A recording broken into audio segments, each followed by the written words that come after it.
The importance of nonprofits, in Indian country is probably our most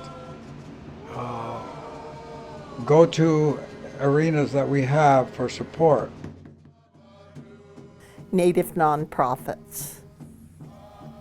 What wonderful organizations that fill the void between the various forms of government, whether it is national, state, or tribal, and the business sector. It's really, again, come to mind the importance of these Native nonprofits, how they fill a really, really important hole that exists in tribal communities. Sometimes there are not the services available or the energies or the activities that should be going on to help restore well-being and empower tribal communities. I think we look really thoughtfully at our community, and we're a source of support for tribal government. Tribal government, I think there's this idea that they should be the end-all for everything that happens within a reservation boundaries, and nonprofits, I think, have proven that they are an amazing support system to tribal government. Essential organizations that carry the values of the people. Native nonprofits are the epitome of value systems that have long-standing traditions in the land that we were first to love. Everyone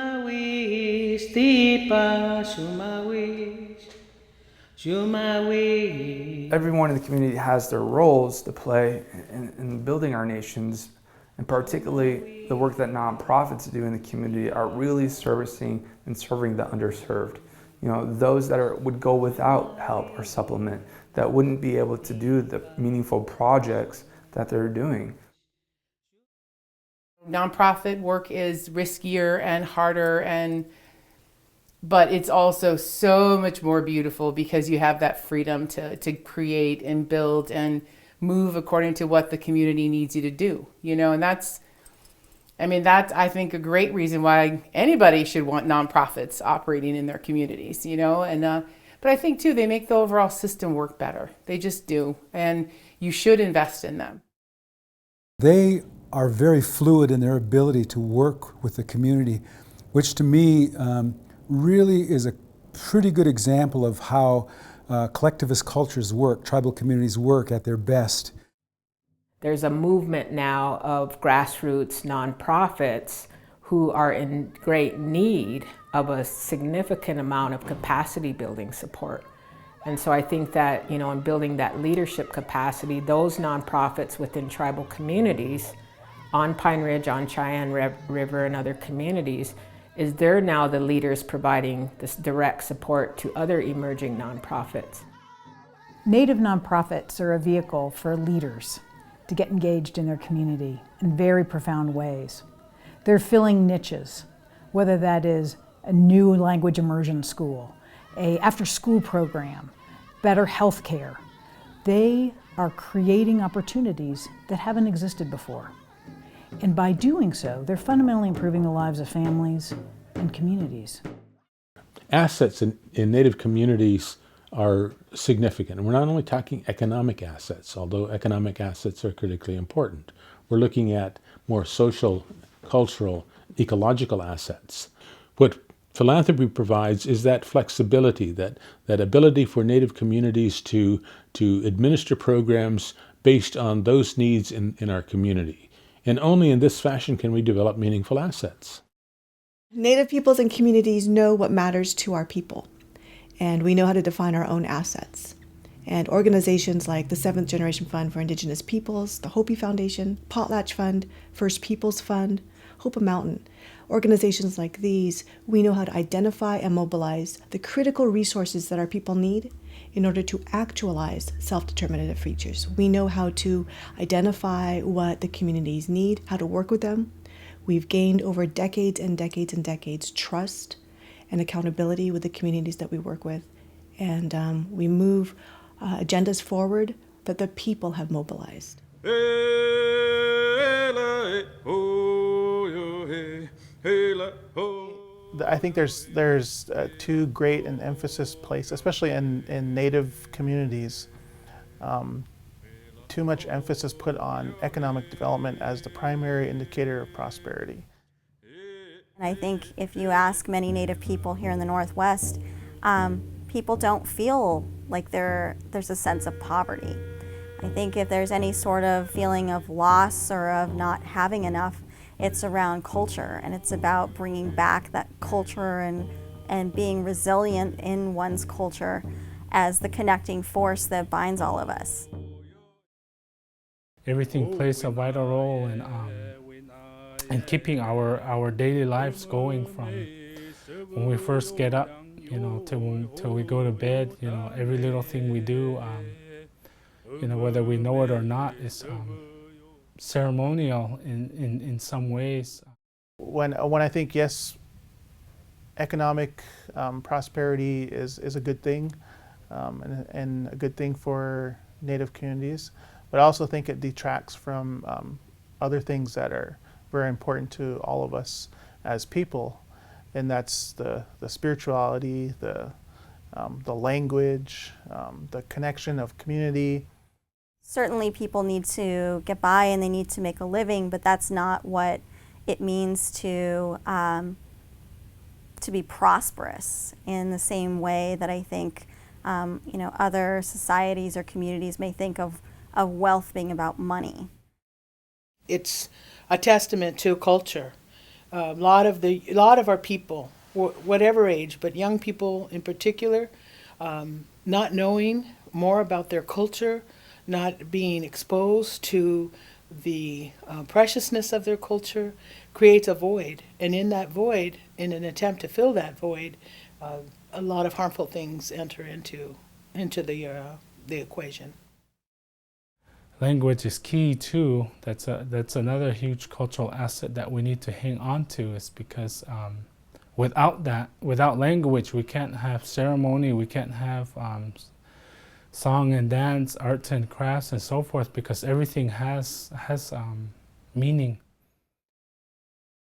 We realize the asset in the community is that ability for that community to be collectivist or work together.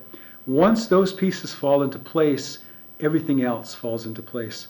And it's the idea that the culture then is leading, in the sense, and has always been there to show people that the assets are in the culture. I think in terms of First Peoples Fund approach is that not only do we provide the financial support to the individual artists, to help them really grow their projects within their community or grow their business support, but we also, really bring the resources from outside of the communities that support them, and we bring them to other communities so they can see the success that's going on within other tribal communities. The Seventh Generation Fund models a value of what we are so much aware of as Native peoples. We call the give away. We give, not just in a financial sense, but in the spirit of training individuals to create change in their communities.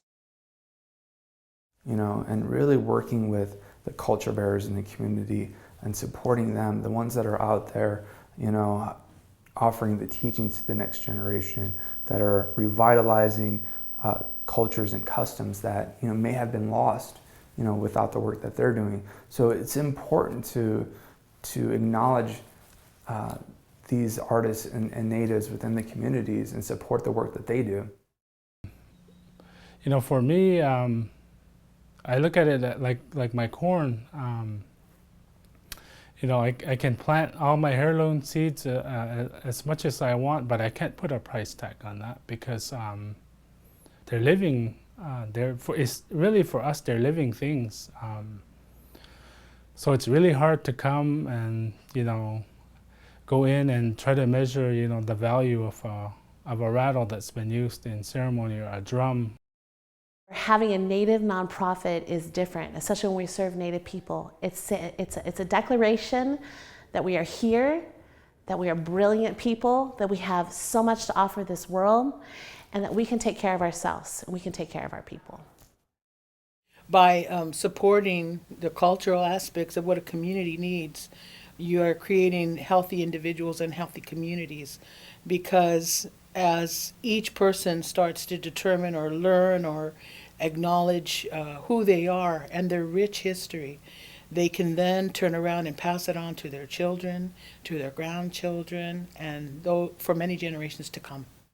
They need the capacity, they need the multi-year investments from the foundations, and then those smaller nonprofits that are emerging that are projects of Seventh Generation Fund, you know, they're the ones that need a lot of capacity building support. So you need kind of the combination of the direct support to the communities, but the support to those intermediaries, you know, that are providing the capacity building as well. And that doesn't happen overnight. You know, the change doesn't happen overnight. So those foundations, it's critically important that they invest in multi-year support, but also, you know, the support that provides the capacity building. It would be great if philanthropy could make a serious commitment, a long-term commitment to bringing about meaningful change in Native America. Currently, foundation support to Native America is less than 0.3%. I think for meaningful change, we need to up that sizably and sustain it for several years. We're watching more children succeed in school. We're watching children go on to college. We're seeing families earn more money. That increases the health and well-being of everyone. These are the kinds of opportunities that Native leaders, through nonprofits, invest in, and an investment in them makes a difference for generations to come. And so you're seeing a whole nation building going on through these nonprofit works, through First Peoples Fund and other nonprofits like that. But then you get to see the trickle effect. You know, who are they impacting in their home communities? You know, beyond just the work that we're doing with them. Now they're becoming leaders and mentors in their own communities and really having a larger impact. It's a game changer for a community. It really, really is, to have nonprofits like ours operating. We're fighting the good fight, and we're a complement. If somebody would just kind of take a minute and look at us. Change cannot happen in 1 or 2 years. It requires sustained commitment from a whole network of philanthropic support and individual donors.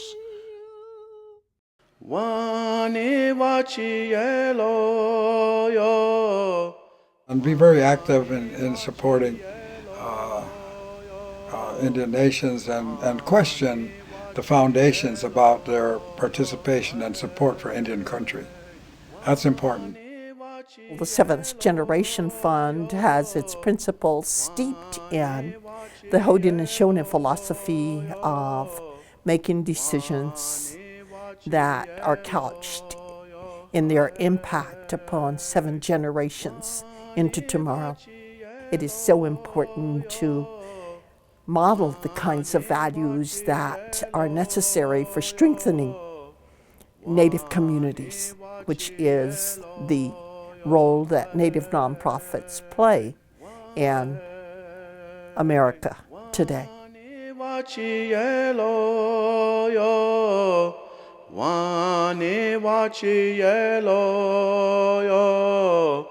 Wani wachi yelo yo hai. Wani wachi yelo yo. Wani wachi yelo yo. Wani wachi yelo yo hai.